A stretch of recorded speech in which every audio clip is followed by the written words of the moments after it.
Soap. We use it every day, but is it bad for our skin? Which cleansers stop the spread of flu and cold germs? Do acne cleansers really work? And do antibacterial hand washes cause superbugs that can kill us? What's really in my soaps and cleansers?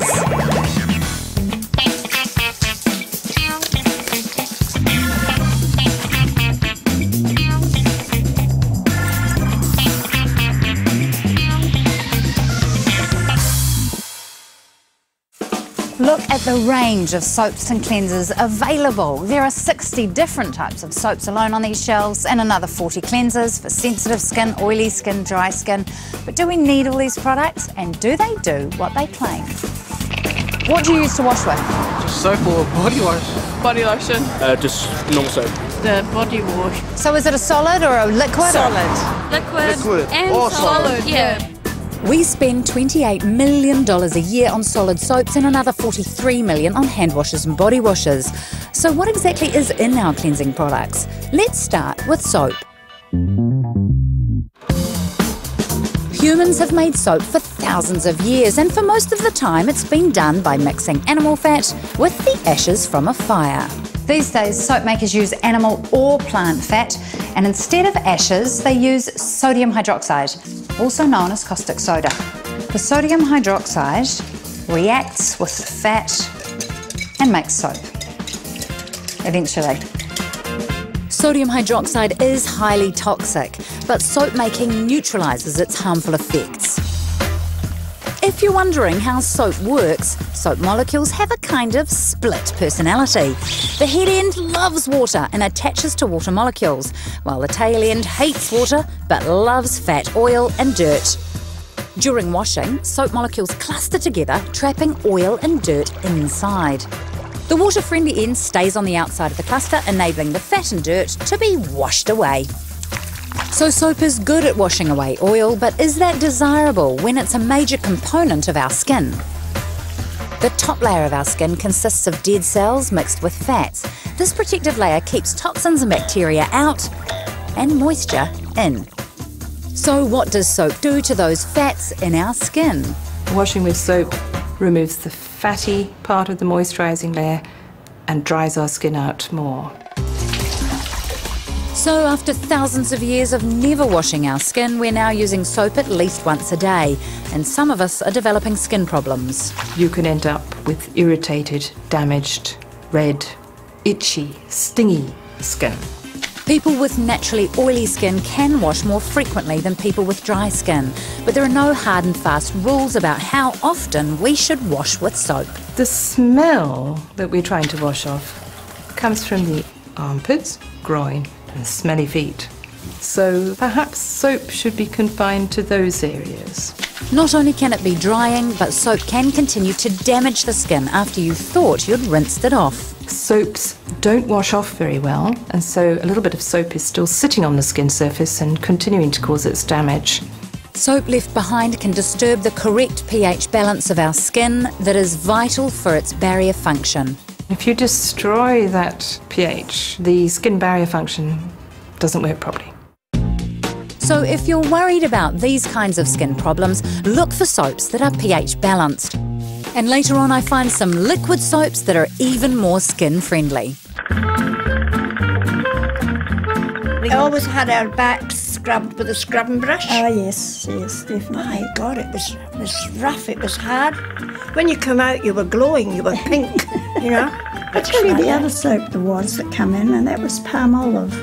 Oh yeah. Palm olive soap. Oh, that yes. was beautiful, wasn't it? Palm olive soap was first produced in 1898 with the ingredients palm oil and olive oil. Palm oil is a very good ingredient to use for soap because it's of the type of fatty acids that are in it. So it makes a really nice hard bar of soap that also foams up very well. Palm oil is also a cost-effective ingredient. Listed as sodium palmate or sodium palm kernelate, its use in soaps is raising concern. Demand for palm oil plantations is blamed for deforestation and climate change. So do we need to use palm oil in our soap, or do we have other options? In terms of making soap, you can actually use a number of oils to produce soap, and that includes animal and plant-based oils.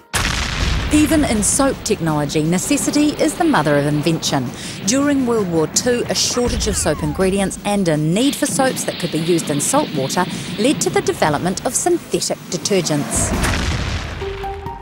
And those synthetic detergents ended up in many of the liquid soaps and body washes we use today. Sodium lauryl sulfate is a synthetic detergent sounding remarkably similar to sodium lauryl sulfate, a detergent known to cause skin irritation. Sodium lauryl sulfate occurs more commonly in cleansers because it's been modified into an ingredient that's actually a lot more gentle. Many of the synthetic detergents used in liquid soap are less irritating. So does that mean that liquid soap is a kinder alternative than ordinary soap?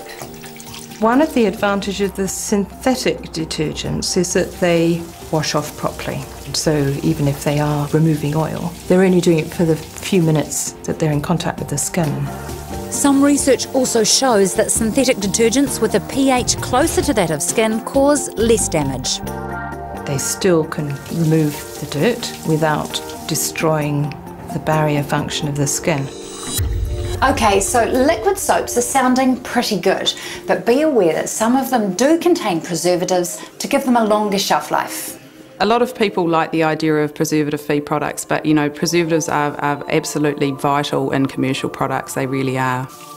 Unfortunately, some liquid soap preservatives can cause skin problems like DMDM-hydantoin. It's a very, very strong skin irritant, and it actually works by releasing formaldehyde, which is where the irritancy comes from. According to the International Agency for Cancer Research, at high exposures, formaldehyde is considered carcinogenic.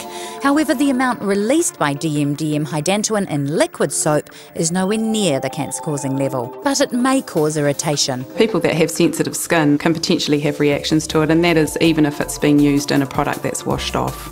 Two other almost impossible to pronounce preservatives, methylchloroisothiazolinone and methyl isothiazolinone, can also cause irritation. They are quite strong skin sensitisers and are used extensively in cleansers and soaps. As a result, IRMA has set limits around the use of these two chemicals, but it's up to manufacturers to comply with the regulations.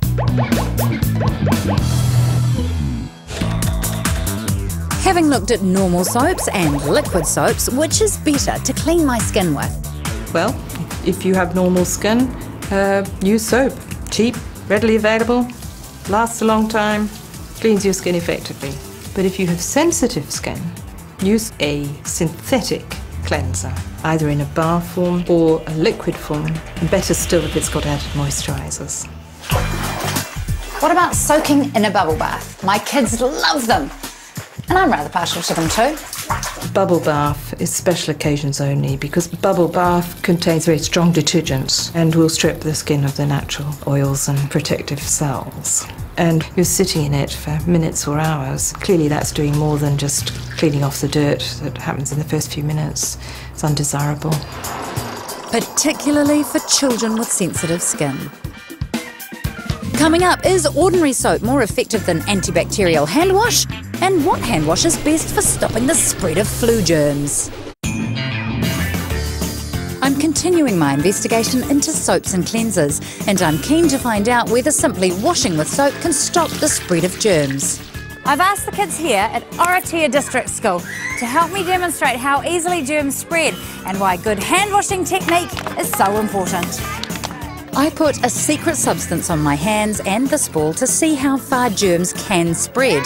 The kids carried on their normal activities, oblivious to the substance spreading amongst them. And just to make sure, I helped things along a bit. What's your name? Adam. A special light revealed just how much of the substance the kids picked up. Gross. Our small experiment shows how colds and other infections can spread through a population like wildfire. It's made worse by the fact that some viruses can live for up to 8 hours on surfaces like doorknobs. Pretend you're dipping your hands into the water. And that's why it's really important kids develop a good hand washing technique. And you're going in circles, rub in circles, and then rub like that. Go scrub, scrub, scrub our nails. We're going to grab our thumb. Twist, twist, twist, twist. And the last thing is fingertips in our palms. Dip your hands in your water. When you've all finished, what have we got? Clean hands! Awesome, they look awesome. What do you think about washing your hands? Good idea or a bit of a waste of time? A good idea. They tell me to wash my hands before I eat food, but at home I just forget about it. I've given soaps a good going over. Now I'm going to look at other types of hand washing products. First, we're setting up a trial to test how effective these different products are. We're testing on 3 types of microbes that cause all sorts of health problems. Campylobacter causes food poisoning and can make people incredibly sick. Some people even die. Likewise, Salmonella. And Staph aureus causes a range of infections from minor skin problems to life-threatening illnesses like pneumonia. We spread a mixture of each of these organisms onto our brave volunteer's hand.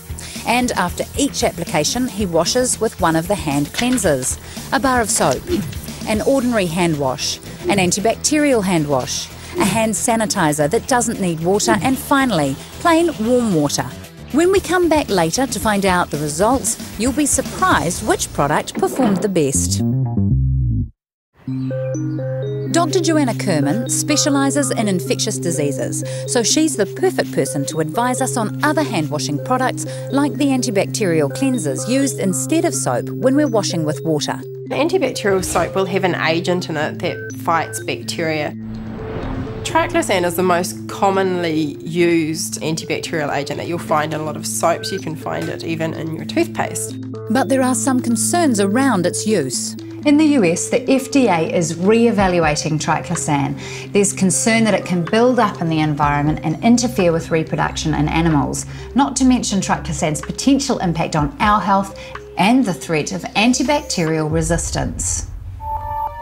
Regular use of triclosan could enable some bacteria to build up resistance to it, and that presents us with some potentially big health problems like superbugs. Superbugs are bacteria that are resistant to multiple different antibacterial agents, and that of course is a major concern when they seem to become resistant to pretty much everything, and then we've got nothing left to fight them. What's more, antibacterial agents aren't fussy. They'll also kill good bacteria living on our skin. Some bacteria can prevent us from getting the coughs and cold viruses, so having a reasonable number of friendly bacteria is actually a really good thing. So should we be using antibacterial products at all? Generally, if you're a normal healthy person, normal soap is going to be as beneficial to you as using an antibacterial preparation. So how are hand sanitizers different from soaps and antibacterials? Well, they're really for situations where you can't wash your hands, like when you're in the car and you've been handling something dirty. The question is, how do they work? A lot of them are ethanol based, which is a really, really good broad spectrum antimicrobial.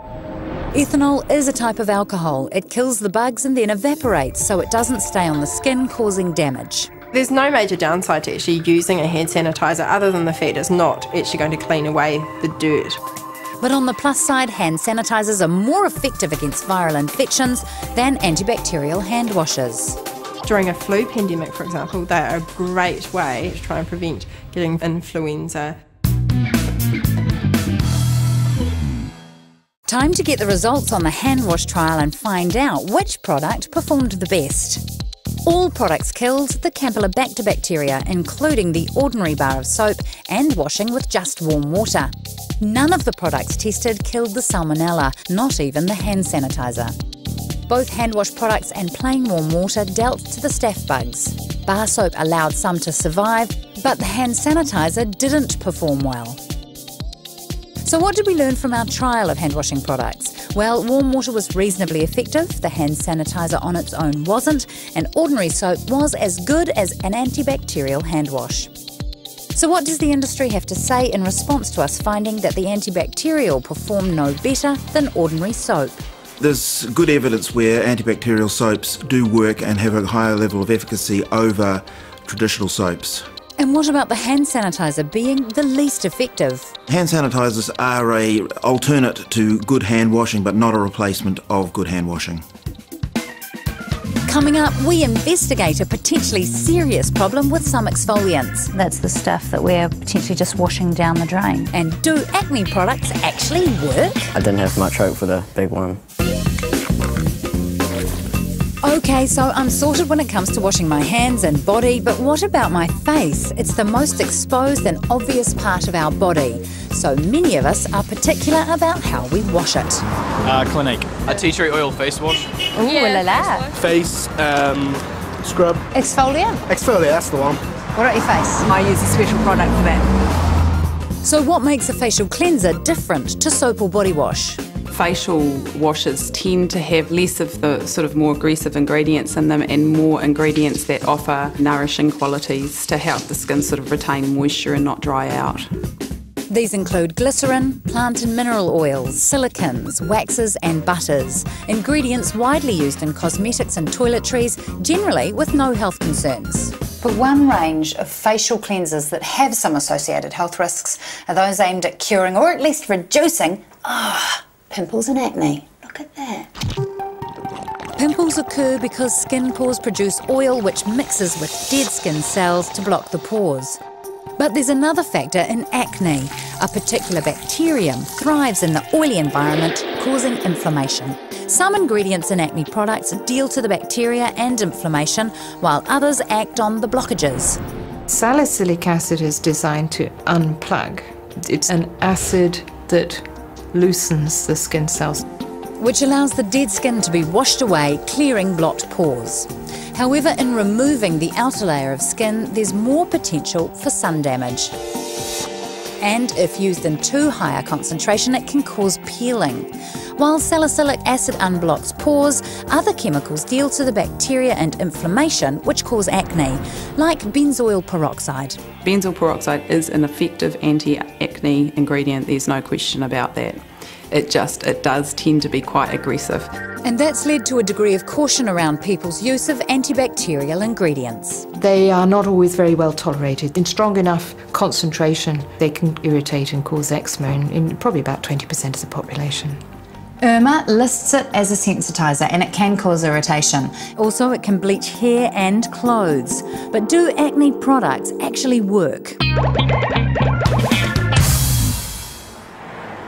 To give us some idea of their effectiveness, we're conducting a simple trial of acne products at Pakuranga College with a group of pimple experts who have experimented with some weird remedies in the past. I've heard of putting toothpaste on your spot and a plaster over it and sleeping with it. I've heard from my dad to put lemon on your face. It may burn the spots and clean them. Doesn't work for me. This business studies class knows a thing or two about marketing. There is a lot of claims on products. I don't actually know if they do them. They tell you that it can clear your skin in a certain number of days. But do these products deliver on the hype? We split our group of experts into 5 groups to test one product with natural exfoliants and salicylic acid, one that claims to be a mild cleanser, 2 more products containing salicylic acid, one of which claims clearer skin in just 3 days. And finally, a face cloth. We left them to scrub for 5 days. We'll come back to find out whose pimples have been zapped. So what about exfoliants? Is there anything in these facial cleansers that we should be concerned about? Not that long ago, natural ingredients like oatmeal and walnut shells were mainly used in exfoliants, but these days many exfoliants use tiny plastic beads. Now, while they're incredibly small, they pose an environmental risk because when we wash them off, the beads go down the drain. A lot of the times they won't be caught by the sewage treatment plant settling ponds and they will go straight into the ocean.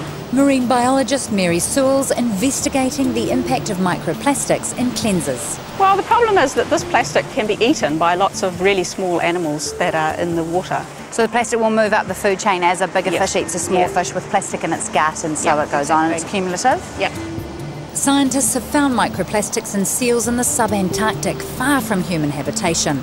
The concern with this plastic is that it attracts other toxins from the ocean. It sort of sucks them in. Okay, so they go, flip, I don't want to be in the water, I want to be on the plastic! Like that. Okay, cool, I got it. So how much plastic is actually in one of these products? Let's take a look back at the lab. This is an 8 micron filter, which is very, very tiny. Okay, so this is what I've washed off the filter. A lot of that will be the microplastic floating on the surface. That's the stuff that we're potentially just washing down the drain? Yes, into the ocean. So what shall I look for if I want to avoid microplastic? Well, if it says microbeads on the label, then that's a good indication that it probably does have some kind of plastic in. But to be sure, you look on the ingredient list and you're looking for polyethylene. Well, this one, conveniently on the front, says gentle microbeads, and I can see polyethylene.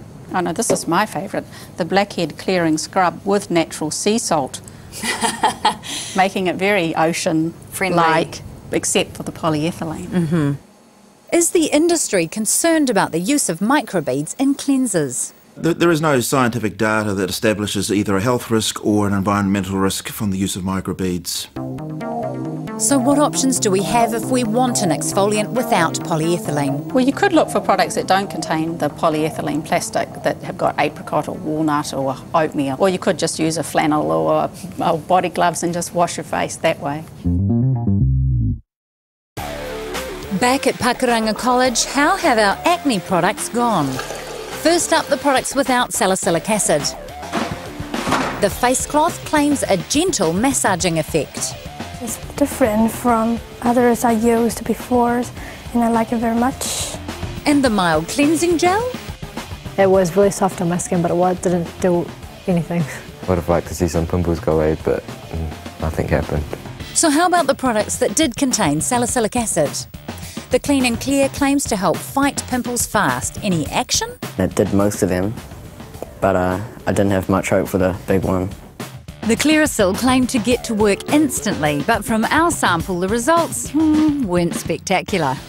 It kind of dried out my skin a lot, but it didn't really get rid of any spots. And the Natural Scrub, which claims to prevent blemishes? I did feel the difference. My skin was smoother. For a scrub it was really good. So was there any difference between products with or without salicylic acid? Although it was a simple trial, on the whole the products with did seem to get rid of more pimples, but some also dried out the skin. So what have I learnt about soaps and cleansers? First, it's not necessary to use soap all over my body every time I shower, as it removes protective oils. For normal skin, ordinary soap is just as effective as antibacterial. If you've got sensitive skin, a synthetic liquid soap is gentler. As for hand sanitizers, they're okay if you're away from water, but no substitute for washing your hands with soap. And when it comes to scrubs, I'll be opting for Au Natural. Moisturisers. Most women use them and increasing numbers of men. But do we actually need them? Can they really cause skin cancer? And do they contain chemicals that lower sperm count and shrink penises? What's really in my moisturiser?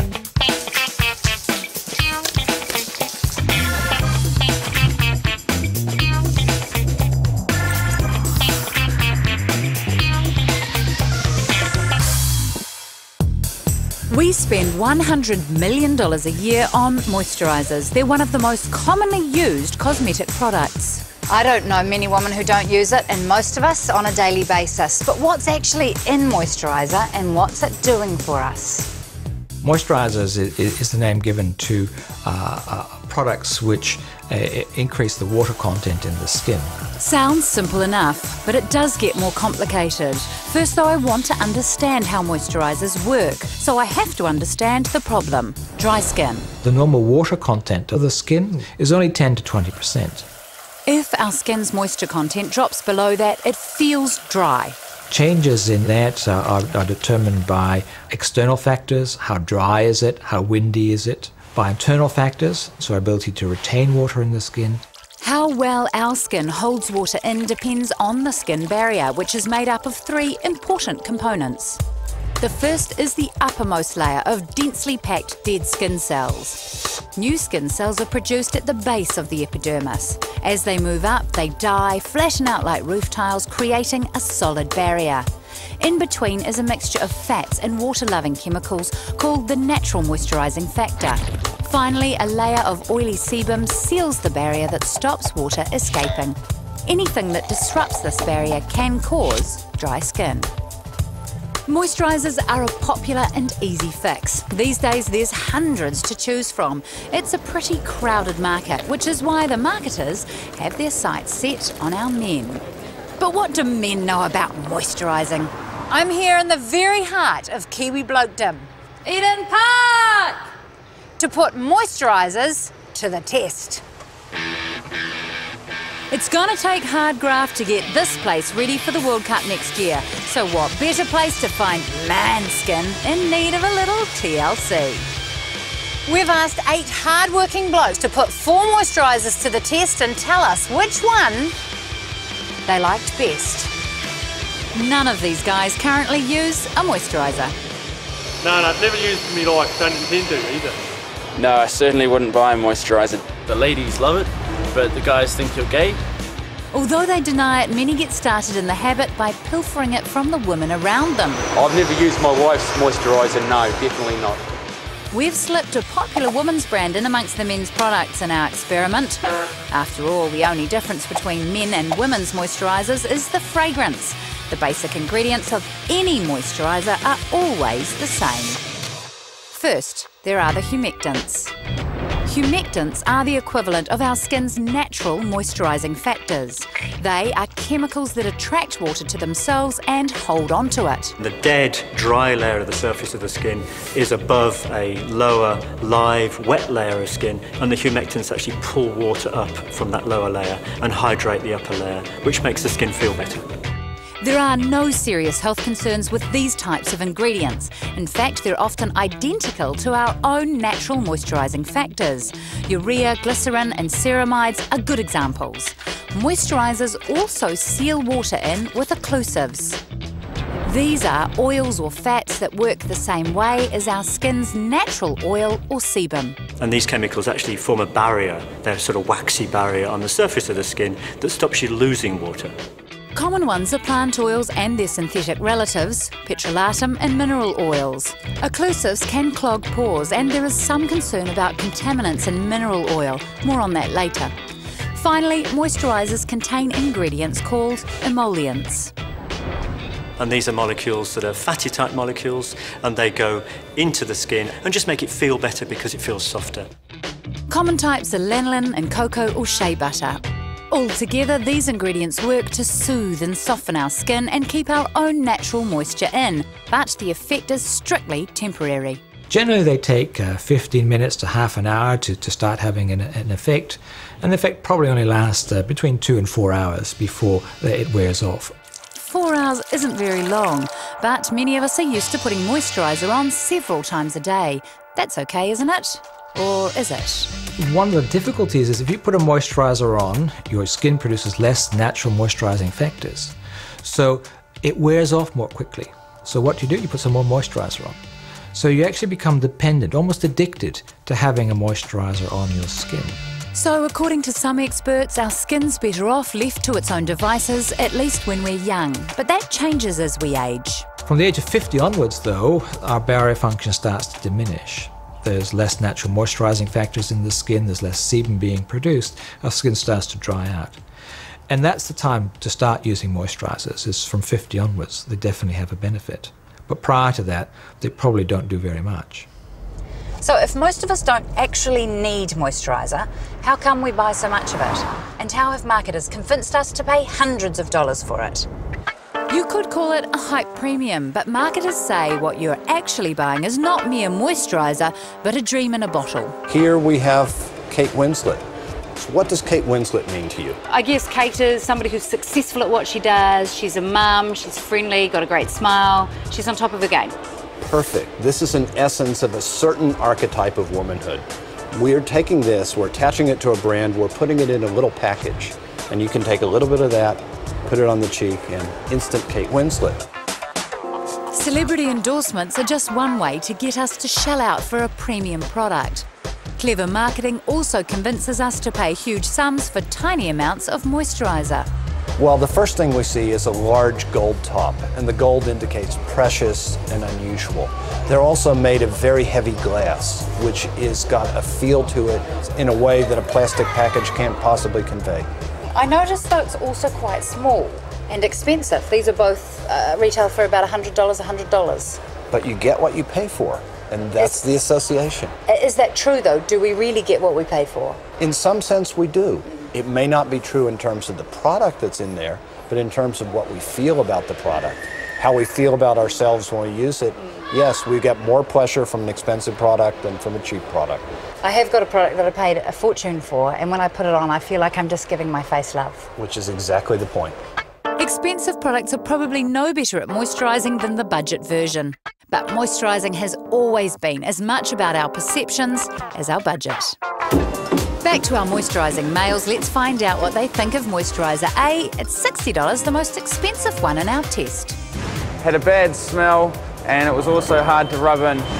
I like moisturiser A because it wasn't oily, it wasn't that greasy as well, it smelled real good and my girlfriend liked it of course, so that's why I like it. It gives a good feeling on the face and hopefully it's working as it's supposed to. After the break, could moisturisers make men less manly? Men should be worried about effects on sperm count, undescended testes, and those sort of changes. And how easy is it to fool consumers? Wow, I'm very shocked right now. Some experts say most of us under 50 probably don't need moisturisers at all. But apparently we're not buying moisturiser, we're buying love for our face. But is it really all about the image, or can we actually tell a budget product from a high-end brand? I'm about to put the woman of New Zealand on the spot. We've got 2 bottles of budget face cream and 2 filled with an exquisite, expensive brand. Unsurprisingly, everyone preferred the fancy-looking stuff. It's sleek lines, it's elegant, something a little bit special. It is, it's looking, isn't it? Here's the twist. We've put the cheap stuff in the fancy packaging and the pricey stuff in the plain containers. So, can the woman spot the good stuff? So, out of those 2 that you tried, which did you prefer? You preferred that one. Which are you preferring? That one, because it's gone in much easier. What do you like? I like this one. Yeah. I don't know. Probably that one. That one? Yeah. I like this one. That one. I like this one. You like this one? Yeah, it's more nicer. It tastes like sunblock. It smells like sunblock. Yeah? Yeah, and that one smells fruity. Okay. So I think fruity is a bit cheap. Fruity's cheaper? Yeah. Would it interest you to know we paid $72 for that? Really? And $6.40 for that. What? Yeah. Are you serious? Yeah. What? So do you think you've been, like, seduced by the packaging? Yes, I have. Wow. I'm very shocked right now. Yeah. Amazing, What? eh? Although everyone liked expensive packaging, almost half the shoppers on Auckland's Queen Street chose a budget moisturiser over a prestige brand, costing more than 10 times as much. Cheap or expensive, many moisturisers contain mineral oil and its thicker cousin, petrolatum. They're great occlusives, but are they safe? Mineral oil and petrolatum are made from the same crude oil as petrol, so there's concern that they could contain the same nasty impurities, like benzene. Benzene can cause a specific form of leukemia, and there's a lot of concern around the world about benzene in petrol and breathing it when you're filling up your car with petrol at the petrol station.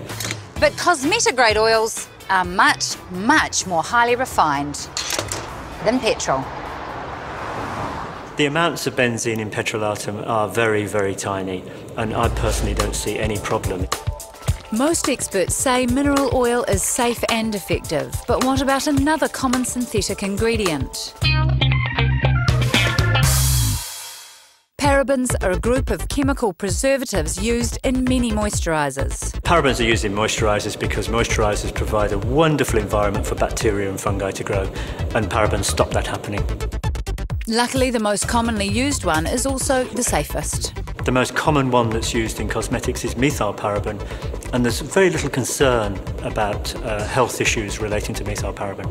But there are health concerns about some other commonly used parabens. So can't we do without them? I'm going to test for myself how important preservatives really are. This jar of moisturiser has no parabens and this one does. I'm going to leave them both for a couple of weeks and see what happens. Meanwhile, back at Eden Park, our blokes are settling into a routine. It's quite funny. I never thought I'd be on a building site where the topic of conversation would be moisturisers and comparing moisturisers. So how about Moisturiser B, which unbeknownst to the men is a tried and trusted women's brand? If I was going to get into the habit or make this an ongoing part of my regime, I would probably be using Moisturiser B. But it's not a hit with everyone. I used Moisturiser B, had a bad smell and it was hard to rub in. Moisturiser B I wouldn't use because it would remind me of what my mum used to wear, and it'd be a bit girly to wear, I think. A feminine fragrance may put some guys off, but could moisturiser actually feminise a man's body? There is concern that some parabens could do just that. Butylparaben is one of many chemicals that resemble female hormones. If a compound resembles a female hormone, then it will have the activity of that female hormone in the body. Premenopausal women will be hardly affected by chemicals like paraben because they've got a lot of estrogen. So if you're a female, then it's just a drop in the ocean and of no concern whatsoever. Scientists have calculated that even if I use every paraben-containing beauty product I can get my hands on every single day, my exposure would still be thousands of times less than the amount needed to cause me harm. But what could a dose of female hormone impersonators do to our men? Men who are exposed to chemicals that resemble the female hormone should be worried about effects on sperm count and sperm quality, for example, undescended testes, another disease called hyperspadias, where the urethra comes out of the side of the penis instead of the end, and those sort of changes. Ouch! And this is not idle speculation. Scientists have shown it's already happening to the male of the species. Well, the male of this species. There was a study carried out in the 1990s by a very famous American scientist who looked at alligators' penis length in 2 lakes. One of the lakes was polluted with chemicals that looked like the female hormone, and the other one wasn't. And he showed that in the lake with the female hormone look-alike in it, the alligators' penises were about 40% of the size of the normal penises. That's a huge change. But don't worry, guys, it won't happen overnight. If you're applying these chemicals to your skin, your penis isn't going to get smaller that day. This is a long-term exposure. What really concerns many toxicologists is not the tiny bit of paraben in your moisturiser, but the combined effects of all the estrogen-like chemicals around us. There are things like, for example, chemicals in soy, some of the chemicals that are used in the manufacture of plastics. And it's been said, in fact, that we live in a sea of estrogens, and that's where the big issue is. This whole cocktail of chemicals that we're exposed to. Parabens form an infinitesimally tiny part of that cocktail, but they're part of it. So do we need preservatives? Well, you be the judge. This is what our paraben-free moisturiser looked like after just 2 weeks. Later we'll show you what it looks like after a month. And after the break we find out if natural moisturisers are really what they're cracked up to be. Some natural products only use very small concentrations of active ingredients just to make a label claim. And could moisturiser cause skin cancer? If there's one thing I've learnt about moisturisers so far, it's that it's all about personal preference. One man's greasy goop is another man's dream cream. Cue Moisturiser C. It left a very greasy sort of feeling on your skin. It didn't really absorb in, and it tended to collect the dust as you walked around the site. I like Moisturiser C. It goes into your skin easy, and the smell's quite nice. I didn't like Moisturiser C because when I applied it to the skin it was quite thick and greasy. Thickness is mostly determined by the oil content. More oil and less water makes for a greasier, thicker cream. We tend to be intolerant of too greasy a product during the day, but we're often able to tolerate an oilier product at night. So that's given rise to the day creams and the night creams. Many day creams also include a sunscreen, but how much protection do they actually provide? They don't really contain enough to give us the degree of protection we need if we go to the beach. And that's because it just contains a UVB block, which protects against sunburn. UVA protection is just as important, but often missing from moisturisers. A study in 2009 found that moisturisers with sunscreen provide poor protection against the sun's rays, especially the skin-damaging UVA rays. Even more worryingly, some scientists have drawn a link between moisturisers and skin cancer. The claim is that mice exposed to UV developed bigger tumours and faster if they were treated with moisturiser afterwards. News of the link made headlines around the globe, but mice are not men. Skin cancer experts from around the world condemned the study's findings as seriously flawed. Some went as far as saying that it bordered on irresponsible and that the study should never have been published. Scare stories like these have seen a big swing to natural moisturisers. It's one of the biggest market trends in recent years. Natural moisturising ingredients often draw on centuries of traditional use rather than scientific proof. Most of them have been used for a very long time, and so people know they work. But do these natural products contain enough plant extract to have their claimed effect? Some natural products actually only use very small concentrations of active ingredients just so that they can be placed on the label, just to make a label claim. There's even a name for this kind of cheating. It's called angel dusting. And there are actually companies out there that produce things like botanical extracts and that type of thing that are designed entirely to be listed on the label, not for any specific activity in the formulation. Unfortunately, it's almost impossible for consumers to figure out how much natural extract they're getting, although the ingredient list can offer a clue. Cosmetic ingredients are required to be listed from the highest concentration to the lowest concentration, so anything that you sort of see at the beginning of an ingredients list will be the highest concentration. There can be other clues. Use your eyes and nose. Herbal extracts in a formulation tend to make the product smell quite strong and often unpleasant, and they often will turn it brown or green. So if you've got a sort of herby smelling product that's greenish or brown coloured, then you probably have got quite high levels of extracts. We reckon we found a good one in product D. So what did the guys think? I didn't like moisturiser D because it was green and yellowy and it reminded me of snot. It was like applying mud to your face and had a horrible smell. Well, I thought it smelled like socks. It was really greasy, it was thick, it was yuck. I don't know anybody who would like to put it on their face. It was disgusting. Of course, there's an easy way to deal with smells. Many natural products are processed to stabilise them and remove colours and odours, but there's always the risk we'll lose beneficial properties as well. It's a bit of a trade-off. Fresh is best, but it's not practical on a commercial scale. Aloe vera is a good example. The best way to use aloe vera is straight out of the aloe vera plant, but by the same token, I wouldn't want to buy a fresh aloe product off the shelf unless it had been modified and preserved and treated appropriately. And that means using synthetic preservatives like parabens.